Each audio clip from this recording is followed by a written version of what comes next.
Question number 10, 11 और 12। तो सबसे पहले यहाँ पे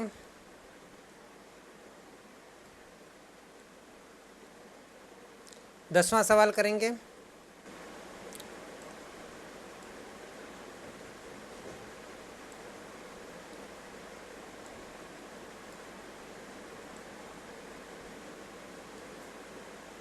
ओके, चलो तो लेट्स स्टार्ट।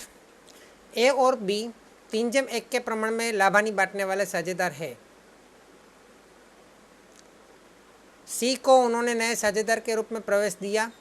ए अपने भाग का 1/3 भाग और बी अपने भाग का बोला है, मतलब ये वाक्य पूरा हो गया, यहाँ पे कोई अधूरा वाक्य नहीं है ना। तो ए और बी है, लेकिन सी तो स्टार्टिंग में नहीं था, तो स्टार्टिंग में तो उसका प्रमाण नहीं था।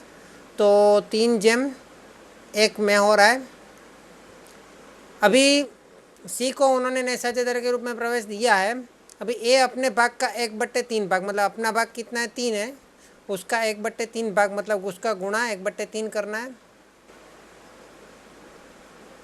सॉरी, अपना भाग कितना है 3/4 है, क्योंकि यहाँ पे बट्टे में 4 हो जाएगा, टोटल 4 हो रहा है ना।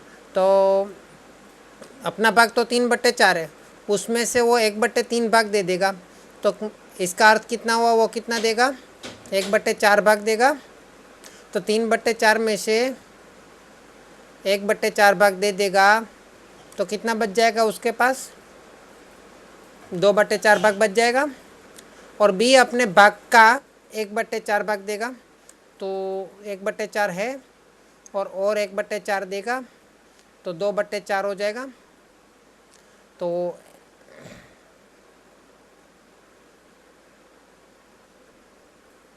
अरे 1/16 हो जाएगा, मेरी गलती है, 1/16 हो जाएगा। तो 1/4 में से 1/16 जाना है, तो 16 बनाना पड़ेगा। तो सबको मैं 4 से गुणा कर देता हूँ।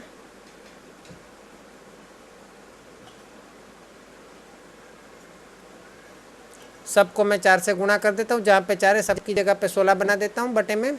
3 चौके 12/16, यहाँ पे 4 दूनी 8/16, यानी कि 4/16। अच्छा, यहाँ पे 4 एकम 4/16।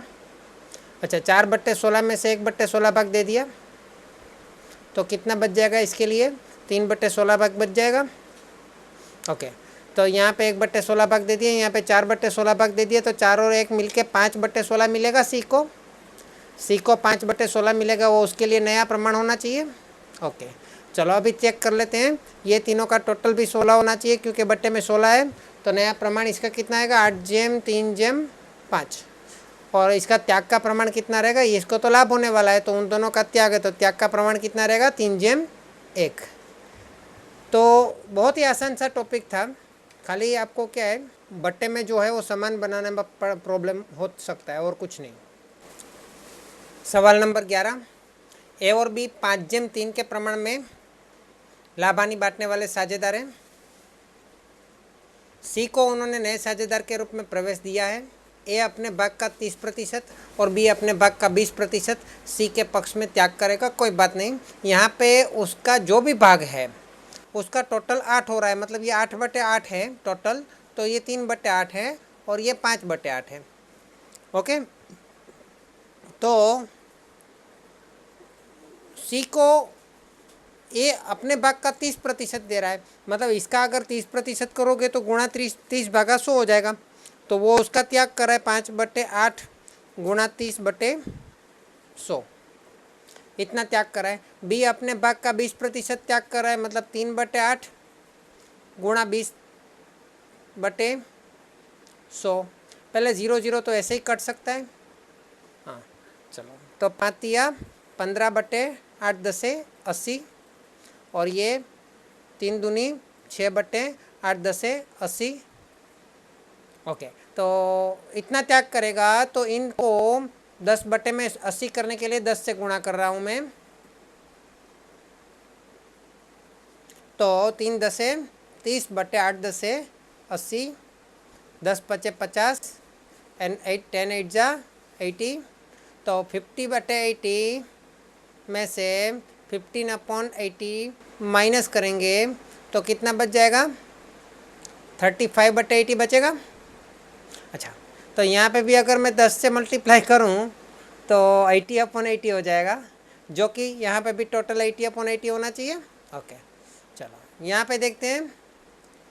30/80 उसमें से 6/80 का त्याग कर दिया, माइनस कर दिया, तो कितना बच जाएगा?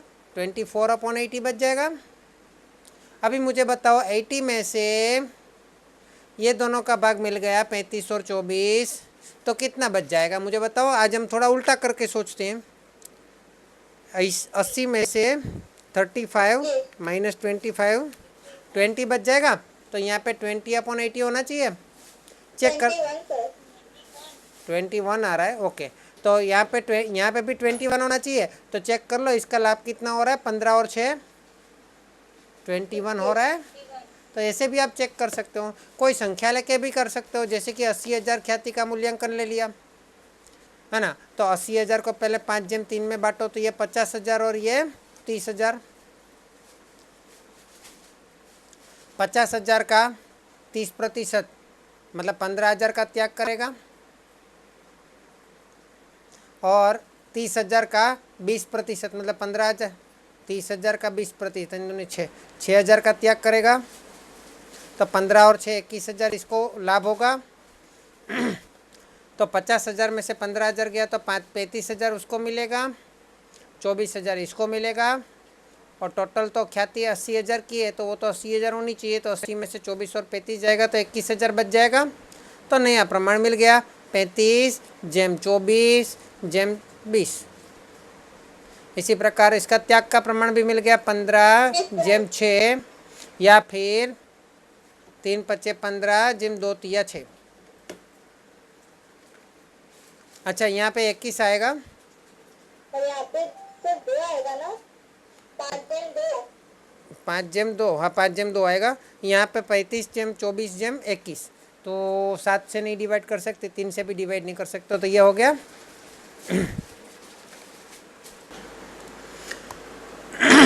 x और y 2/1 के प्रमाण में लाभानी बांटते हैं। उन्होंने z को नए साझेदार के रूप में पेढ़ी में प्रवेश दिया है। तो पहले तो z का कुछ नहीं था। 2/3 में बांटते हैं तो ये टोटल मिला के 3/3 होना चाहिए। तो ये 1/3 और ये 2/3 होना चाहिए।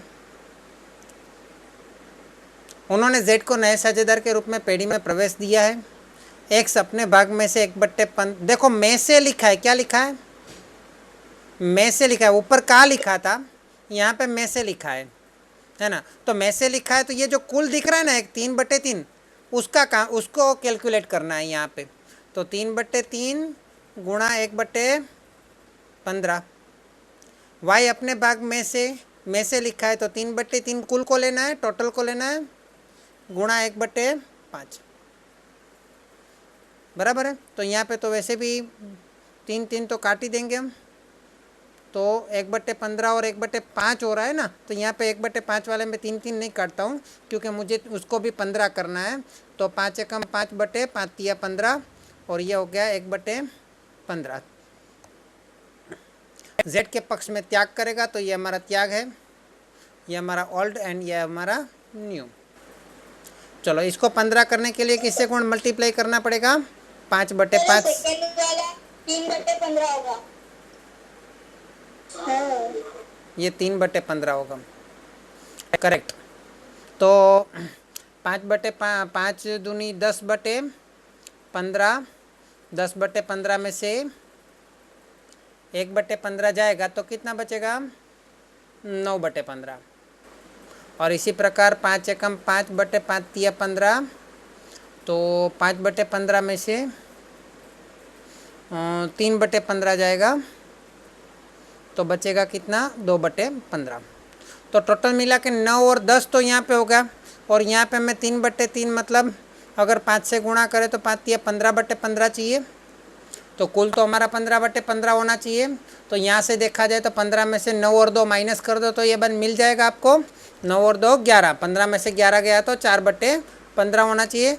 इसी प्रकार यहाँ पे त्याग जो है बाकी के दोनों लाभ का प्लस होना चाहिए, मतलब 1/15 प्लस 3/15 कितना हो रहा है, 4/15 हो रहा है। तो देखो यहाँ से भी आपको ये तीसरे मतलब z का जो भी है लाभ वो मिल रहा है और यहाँ से भी आपको मिल जा रहा है, मतलब दोनों साइड से आप चेक कर सकते हो कि आपका आंसर सही है कि गलत। अगर मैं 60,000 यहाँ पे ख्याति का मूल्यांकन लेता हूँ, है ना, 60,000 अगर ख्याति का मूल्यांकन लेता हूँ तो भी मैं चेक कर सकता हूँ। पहले यहाँ पे लिखा है 2/1 में बांट रहे हैं, तो 60,000 को 2/1 में बांटेंगे तो कितना आएगा, 40,000 और 20,000, है ना। फिर ये कुल जो 60,000 है वो 60,000 का 1/15 भाग, तो 60,000 का 1/15 कितना होगा, इतना त्याग करना है। 60,000 का 1/15 कितना होगा, 4,000 का त्याग करेगा। अच्छा, और ये 60,000 का 1/5 भाग त्याग करना है तो कितना होगा, 60,000 का 1/5 भाग 12,000, तो 12 और 4 16,000 का इसको लाभ होने वाला है। अच्छा, यहाँ पे मैं बात करूँ कि 40,000 में से 4,000 का त्याग कर दिया तो इसके लिए कितना बचेगा, 36,000 बचेगा। और 20,000 में से 12,000 का त्याग कर दिया तो इसके लिए कितना बचेगा, 8,000। अभी आप दोनों हिसाब से चेक कर सकते हो। अगर मैं इसके लिए इसके हिसाब से देखूं तो यहाँ पे 16,000 का इसको लाभ मिल रहा है, तो 36, 8 और 16 तीनों को मैं 4 से डिवाइड करूं तो 4 9 36, 4 दूनी 8 और 4 चौके 16।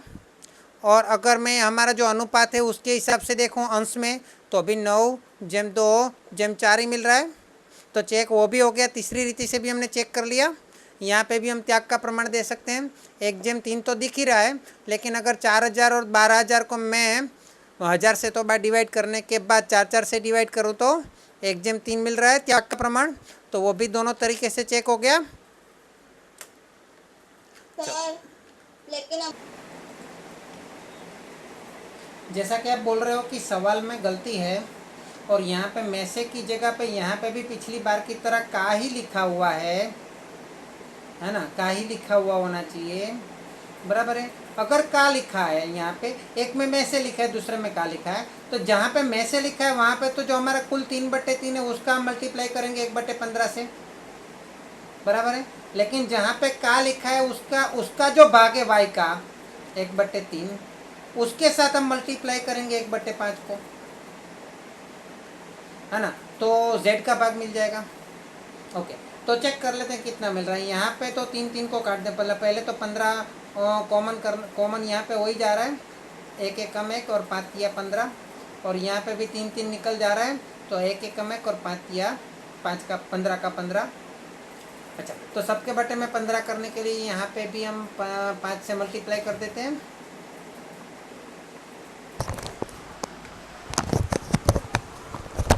पाँच से मल्टीप्लाई कर दिया ऊपर नीचे, तो ये हो गया 5/15, ये हो गया 5 दूनी 10/15। तो 10/15 में से 1/15 का त्याग होगा, 10/15 में से 1/15 का त्याग होगा, तो 15 कॉमन निकल गया, 9/15 आएगा। ये 5/15 में से 1/15 का त्याग करेगा तो 4/15 हो गया। तो 3/3 मतलब 15/15 कुल है, उसमें से 9 और 4 13 माइनस करेंगे तो कितना बचेगा, तो 15/15 में से आगे वाले 13/15 माइनस कर देंगे तो हमें 2/15 मिल जाएगा। यहाँ से भी हम चेक कर सकते हैं 1/15 प्लस 1/15 कितना होगा, 1/15 प्लस 1/15 वो उसका लाभ हो जाएगा 2/15, वही 2/15 यहाँ पे आना चाहिए और ये हमारा आ रहा है आंसर, तो यहाँ पे हमारा चेक हो जा रहा है ना। तो हमें ध्यान देना है, कभी कभी में से लिखा होगा, कभी कभी मैं का लिखा होगा, है ना, किसी एक में से और किसी एक में का, ऐसा भी हो सकता है एग्जाम में, ऐसा एक बड़े सवाल में भी दिया हुआ है स्वाध्याय के, है ना। तो आप खास ध्यान रखिएगा इस बात का।